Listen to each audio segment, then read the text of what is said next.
that day at noon, just that time when every rock in the valley of Shechem blisters in the heat.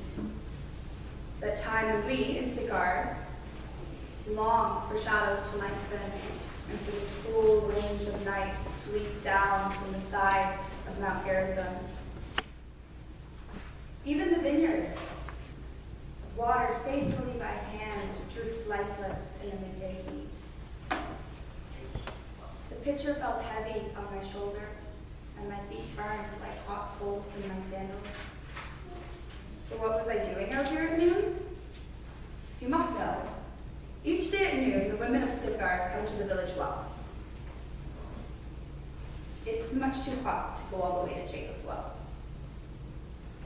though the water there is much better. So as I was getting close to them, they turned their noses and stopped talking. Some of them turned their backs. So I stuck out my tongue. Don't worry about it, I'm used to it. On my way out of the village, I passed some strangers, some Jews. They turned their heads as they passed me. Jews call us Samaritans half-breeds. That is, among other things, they call us half-breeds. But they don't mind passing through Samaria as they travel between Judea and Galilee. When I got close to Jacob's well, I could see a stranger, a Jew. I could tell he was a Jew because of the fringe on his robes. This Jew looked up and spoke to me. Now look, Jews don't speak to women. Some, the Pharisees, close their eyes when they see a woman.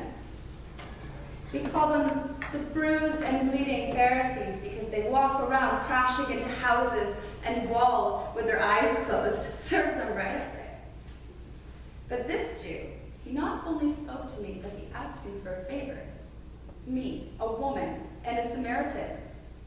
Why, the Samaritans have been fighting with the Jews for 400 years. Ever since the exile when the Jews rebuilt the Temple of Solomon on Mount Zion. We weren't good enough to touch their precious temple. Well, we showed them. We built one over on Mount Gerizim. They keep threatening to tear it down. I thought he and his friends had better get on their way. It's a brave Jew to be found in the valley of Shechem after dark. He asked me for a drink of water. Man, no, I wasn't about to give water to a Jew. I would have run away, but I couldn't go back to my man without water. He laughed a little when he saw me shake my head. He said that if I had asked him for water, he would have given me living water. Well, everyone knows running water is better than well water. Where was he to get it? He didn't have a bucket. He didn't even have a cup. The well is 100 feet deep. Where would he get this living water, I asked. And before he had a chance to answer, I asked him if he thought he was greater than Jacob, who gave us the well. I knew that would get him. Jews don't believe Jacob was a father to Samaritans. All the forefathers are Jewish property. You know, I told him, I did. But he didn't get mad or anything. He just laughed again. He's one of those Jews who likes to speak in riddles. He said, if I drank the water he gave me, I would never be thirsty again.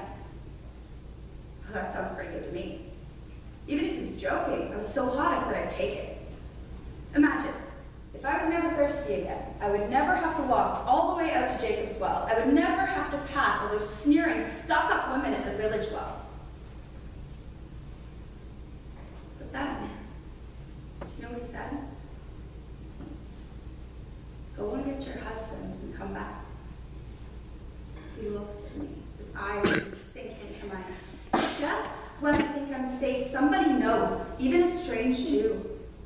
Our souls are never, never safe from such eyes. The joke I had already died on my lips. All I could stammer was, I have no husband.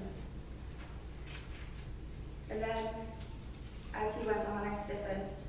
I could feel the blood draining from my face with his eyes on me, kind but merciless. He told me about the 5 men I had lived with, about the one I live with now. I don't know how he knew so much about me. The Jews, right? I have no husband. I tasted the ashes of my life in my mouth. I felt faint and I bent over the well to get the coolness of the water below on my face. And it was as if I could see in the dark beneath my life, and I saw myself for what I was. I remembered, you are a prophet. Oh, how I longed to taste that living water, now that I knew of what he spoke. And I turned and I asked where I could go to make sacrifice, the Jewish temple on Mount Zion, or the Samaritan one on Mount Gerizim. His eyes, I saw sympathy there. No one had ever looked at me like that before, certainly no man. He took the pitcher from my shoulder and he set it down. He said, "It doesn't matter. God is a spirit." I nodded. Jesus will tell us all about that when he comes, the Christ. And do you know who is to me, a Samaritan, a woman, an adulteress? But he first said, "I who talk to you now am he." I gasped, wondering if he knew what he was saying. I saw his friends walking back from Sychar with food.